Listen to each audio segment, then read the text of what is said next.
Rebel with a Cause, Mark Twain's Hidden Memoirs. Chapter 3, Village and Household Slaves, 1840s. In those days and in that region, it was very common for families to own slaves. This was true even in Hannibal, which was situated just a mile west of the free state of Illinois, across the Mississippi River, and only 60 miles south of the Iowa border, another free state. And it was not just plantation owners or wealthy families who owned slaves. Even we, the Clemens family, by no means especially prosperous, were slaveholders.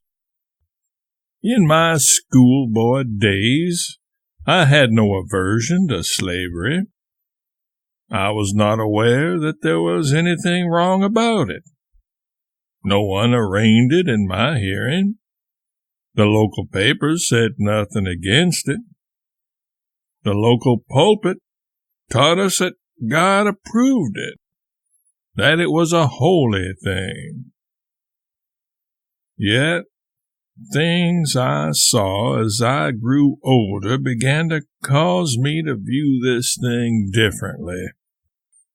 For example, I vividly remember seeing a dozen black men and women chained to one another once, and lying in a group on the pavement, awaiting shipment to the southern slave market. Those were the saddest faces I have ever seen. The slaver back of such a scene was loathed by everybody. He was regarded as a sort of human devil.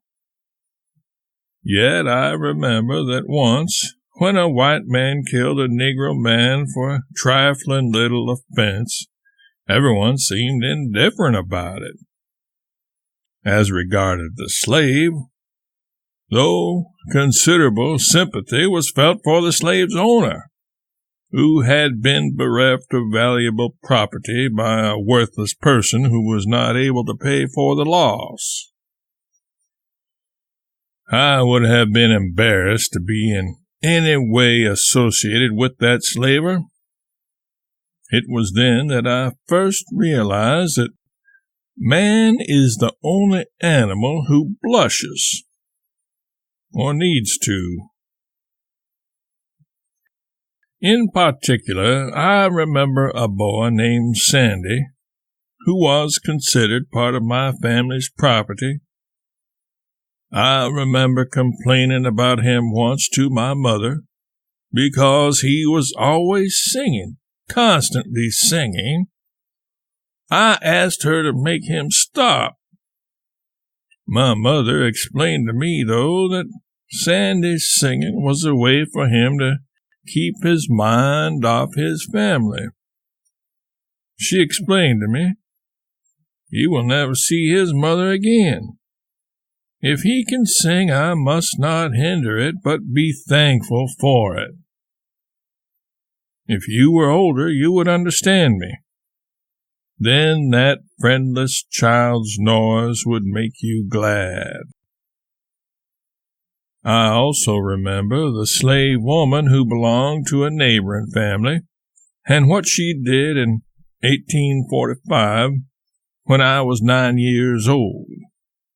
One day that year, when I was playing on a loose log, which I supposed was attached to a raft, but wasn't, it tilted me into Bear Creek, and when I had been underwater twice and was coming up to make the third and fatal descent, my fingers appeared above the water, and that slave woman seized them and pulled me out.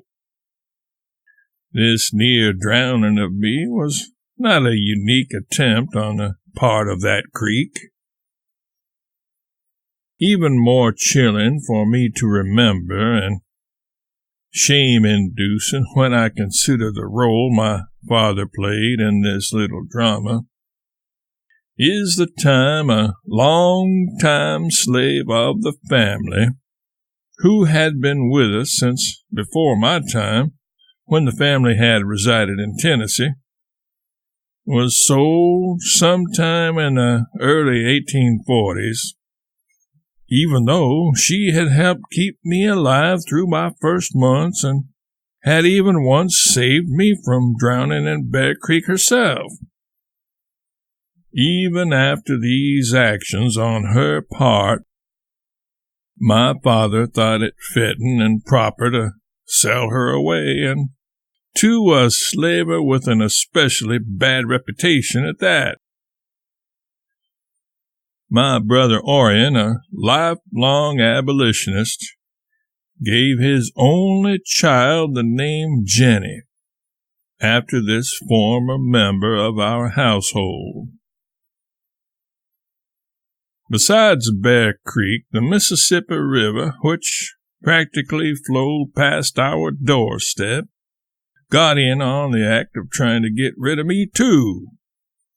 I was pulled out in a 2/3 drowned condition 9 times from these 2 watery playgrounds of mine before I learned to swim, and was considered to be a cat in disguise. But my mother never worried much about it. She said that someone who was born to be hanged had nothing to fear in the water.